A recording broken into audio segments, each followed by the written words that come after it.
پاکستان کی جانب سے بھیجی گئی امداد کی 18ویں کھیپ بیروت پہنچا دی گئی ہے۔ NDMA کی جانب سے بھیجی گئی کھیپ 95 ٹن امدادی سامان پر مشتمل تھی۔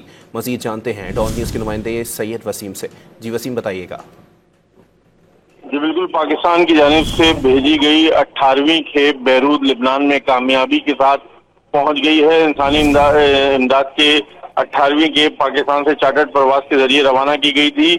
NDMA کی جانب سے بھیجی گئی امداد میں 95 ٹن امدادی سامان موجود ہے، جس میں خشک خوراکیں اور ادویات اور جو دیگر سامان ہوتا ہے ضروری وہ موجود ہے۔